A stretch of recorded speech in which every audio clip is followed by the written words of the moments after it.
Hello दोस्तों, कैसे हैं आप सब लोग।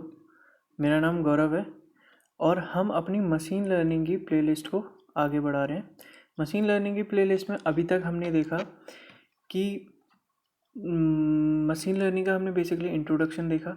उसके बाद हमने देखा लीनियर रिग्रेशन क्या होता है। लीनियर रिग्रेशन में देखा हमने सिंपल लीनियर रिग्रेशन क्या होता है। सिंपल लीनियर रिग्रेशन के साथ साथ हमने एक चीज़ और देखी वहाँ पर। हमने देखा मल्टी कोलिनियरिटी क्या होती है।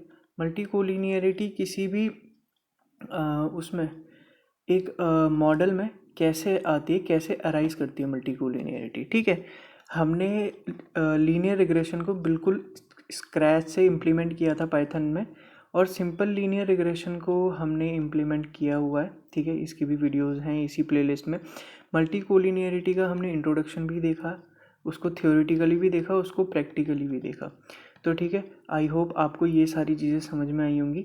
तो वीडियो को कंटिन्यू करते हुए आज जो हम देखेंगे, आज का हमारा टॉपिक होने वाला है मल्टीपल लीनियर रिग्रेशन। आखिर मल्टीपल लीनियर रिग्रेशन क्या होता है। ठीक है, जब हमारे पास मल्टीपल लीनियर रिग्रेशन को आप ऐसे कह सकते हैं। सिंपल लीनियर रिग्रेशन में क्या था, सिंपल लीनियर रिग्रेशन में हमारे पास सिर्फ दो ही चीज़ थी। ठीक है, हमारे पास जब एक फीचर होता है, ठीक है, जब नंबर ऑफ फीचर हमारे पास 1 होता है, ठीक है, सिर्फ हमारे पास एक फीचर होता है, मतलब कि जो इंडिपेंडेंट वेरिएबल है हमारा, यानी कि x, जो x है वो हमारा सिर्फ एक है। ठीक है, तो वो हमारा आ जाएगा सिंपल लीनियर रिग्रेशन के अंदर। ठीक है, लेकिन जब हमारे पास n नंबर ऑफ फीचर्स होंगे, ठीक है, जब हमारे पास इंडिपेंडेंट वेरिएबल दो या दो से ज़्यादा होंगे, तो उस केस में क्या होता है, उसको हम मल्टीपल लीनियर रिग्रेशन कहते हैं। ठीक है, यहाँ पर नाम बता रहा है मल्टीपल। मल्टीपल यानी इंडिपेंडेंट वेरिएबल की जो नंबर है वो n है। ठीक है, n number of independent variables होंगे, तो तब हमारा मल्टीपल लीनियर रिग्रेशन काम में आएगा। ठीक है, ये सारी चीज़ें हमने देख ली। तो अगर आपको ये इक्वेशन दिख रही है यहाँ पर, ठीक है, ये जो इक्वेशन दिख रही है इससे आप फैमिलियर हैं थोड़ा बहुत। ठीक है, ये जो स्टार्टिंग का टर्म है ये y equal to beta 0 plus beta 1 x1, ठीक है, ये क्या होता है ये आपको पता है, ये हमने देखा था लीनियर रिग्रेशन। ये लीनियर रिग्रेशन की इक्वेशन है। ठीक है, अब ये जो हमने ऐड किया है इसमें b2 plus x2 plus up to beta naught x n तक, sorry beta n x n तक। ठीक है, ये क्या है, इसमें ये x2 जो है हमारे फीचर्स जो हैं वो ऐड हो गए। ठीक है, ये हमारे पास n नंबर ऑफ फीचर हो गए। ठीक है, अब जब हमारे पास फीचर हैं तो उसका कोफिशिएंट भी होगा ही। ठीक है, आपको पता है बीटा 1 हमारा क्या होता था, बीटा 1 होता था हमारा कोफिशिएंट। ठीक है, बीटा नॉट हमारा इंटरसेप्ट होता था और बीटा 1 जो है हमारा कोफिशिएंट होता था, कोफिशिएंट ऑफ x। तो वैसे ही यहाँ पर x2 का कोफिशिएंट b2 हो जाएगा और xn का कोफिशिएंट हो जाएगा bn। ठीक है, तो यही सारी चीज़ें यहाँ पे लिखी हैं। y जो है हमारा टारगेट वेरिएबल, हमारा y जो है डिपेंडेंट वेरिएबल था। ठीक है, लीनियर, चल तो हम लीनियर रिग्रेशन ही लिए ना, लीनियर रिग्रेशन के अंदर ही तो मल्टीपल लीनियर रिग्रेशन आएगा। ठीक है, तो वही चीज़ है, x1 x2 up to xn जो है वो हमारे फीचर्स हो जाएंगे, independent variables. Beta 1 beta 2 beta n जो है हमारे कोफिशिएंट हो जाएंगे। ठीक है, अब ये इंटरसेप्ट क्या होता है, फीचर्स क्या होते हैं, कोफिशिएंट क्या होते हैं, ये आई गेस आपको अब तक पता चल गया होगा। हमने लीनियर रिग्रेशन में भी बात करी थी इसके बारे में और सिंपल लीनियर रिग्रेशन में भी इसके बारे में बात करी थी। ठीक है, अब मैं आपको एग्जांपल देता हूँ एक। ठीक है, इसको लेट मी डू दिस। ठीक है, एग्जांपल देता हूँ। सपोज हमारे पास एक हमको वेट मैंने ये है। ठीक है, सपोज हमारे पास ये फीचर्स हैं, ये हमारा x1 हो गया, ये हमारा x2 हो गया, ये हमारा x3 हो गया, और ये क्या हो गया हमारा, ये हो गया हमारा y, यानी ये हमारा डिपेंडेंट वेरिएबल हो गया। ठीक है, ये हमारा x1 हो गए, इसको मैं लिख देता हूँ। ठीक है, ठीक है, नंबर ऑफ बेडरूम। ठीक है, सपोज हमारे पास दो नंबर ऑफ बेडरूम है, एक बाथरूम है उसमें, और उसका साइज़ 1500 स्क्वायर मीटर स्क्वायर, जो भी है, जो भी आपको सही लगे वो रख लीजिए। ठीक है, 1500 उसका साइज़ है। ठीक है, साइज़ मतलब कि ये सपोज पूरे उस घर का जो है उसका कितने एरिया है उसका। ठीक है, 1500 उसका एरिया हो गया। ठीक है। तो इस केस में जब हमारे पास नंबर ऑफ बेडरूम 2 हैं, एक बाथरूम है और उसका साइज़ इतना है, तो उसकी प्राइस इतनी होगी। ठीक है, प्राइस जो है इन फीचर्स पे डिपेंड कर रहा है।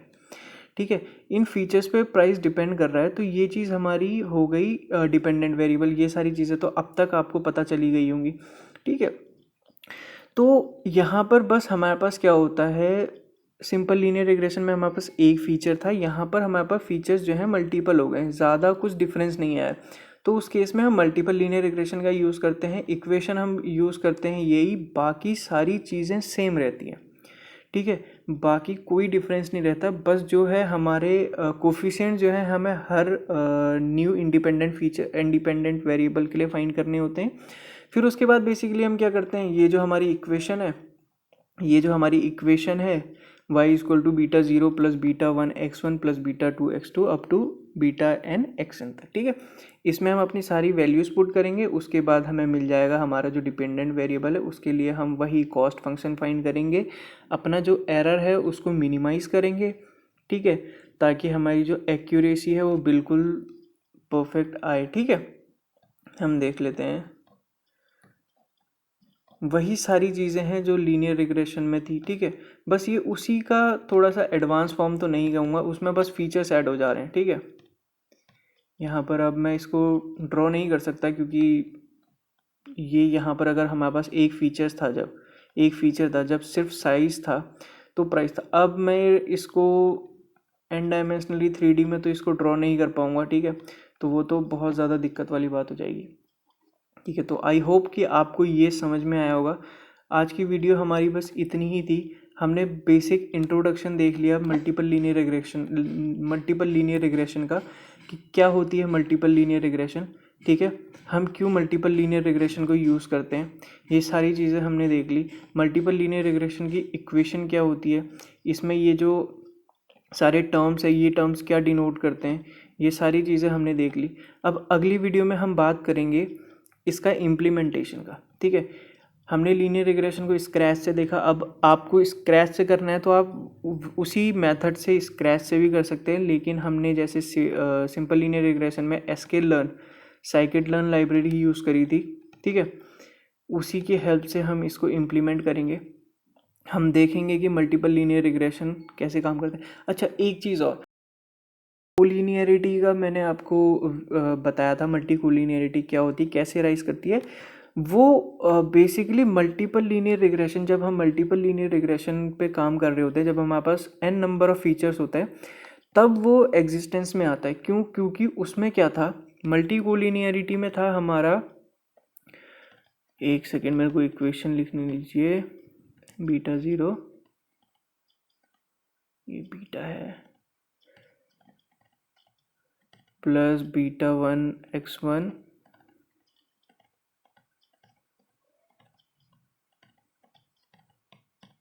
Up to beta n xn तक। ठीक है, तो इसमें क्या होता है, जब दो या दो से ज़्यादा इंडिपेंडेंट वेरिएबल आपस में कोरिलेट करने लग जाते हैं ना, तो तब मल्टी कोलिनियरिटी एग्जिस्टेंस में आती है। अब सिंपल लीनियर रिग्रेशन में तो हो नहीं सकती, क्योंकि सिंपल लीनियर रिग्रेशन में तो जो हमारे पास नंबर ऑफ फीचर एक ही है ना, तो मल्टी कोलिनियरिटी तो अकर करे ऐसा पॉसिबल है ही नहीं, पॉसिबिलिटी बिल्कुल ज़ीरो हो जाती है उस केस में। ठीक है, लेकिन जब हमारे पास n नंबर ऑफ फीचर्स हैं, जब हमारे पास फीचर्स थोड़े ज़्यादा हैं, दो या दो से ज़्यादा हैं, उस केस में जो है मल्टी कोलिनियरिटी प्ले में आ जाती। तो हो सकता है हमारे जो इंडिपेंडेंट वेरिएबल है वो आपस में भी कोरिलेट करें। जैसे अगर आपने मेरी मल्टी कोलिनियरिटी की वीडियो देखी होगी तो उसमें देखा था हमने, जो एज ऑफ अ पर्सन थी और year of experience of a person था, वो आपस में कोरिलेट कर रहे थे। कैसे करेंगे, जैसे कि एक इंसान की एज बढ़ेगी, उसी की वजह से उसका एक्सपीरियंस बढ़ेगा ना, या एक इंसान का एक्सपीरियंस बढ़ेगा तो ऑटोमेटिकली उसकी एज भी बढ़ेगी। ठीक है, लेकिन ज़रूरी नहीं है कि उसकी एज बढ़े तो उसका एक्सपीरियंस भी बढ़े। सपोज़ वो काम ही नहीं कर रहा है तो उसका एक्सपीरियंस तो नहीं बढ़ेगा ना, एक्सपीरियंस काउंट नहीं होगा उसका। लेकिन अगर वो कहीं पे काम कर रहा है, उसका एक्सपीरियंस बढ़ रहा है, अगर उसका एक्सपीरियंस बढ़ रहा है इसका मतलब उसकी एज भी बढ़ रही है। ठीक है, तो ये दोनों आपस में भी कोरिलेट करती हैं। तो उस केस में जो है हमारी मल्टी कोलिनियरिटी एग्जिस्टेंस में आ जाती है। तो ठीक है, तो ये सारी चीज़ें हो गई, हमने बात कर लिया मल्टीपल लीनियर रिग्रेशन का। अब सीधा हम लोग मिलेंगे अगली वीडियो में जिसमें हम इसका इम्प्लीमेंटेशन देखेंगे। अगर कोई भी इससे रिलेटेड आपको डाउट हो नीचे कमेंट सेक्शन में बताइए मेरे को, मैं उसको रिजॉल्व करने की पूरी कोशिश करूँगा। ठीक है, जितना जल्दी हो सकेगा मैं उसको रिप्लाई करूँगा आपको उसका सॉल्यूशन के साथ। ठीक है, मिलते हैं नेक्स्ट वीडियो में। Thank you so much.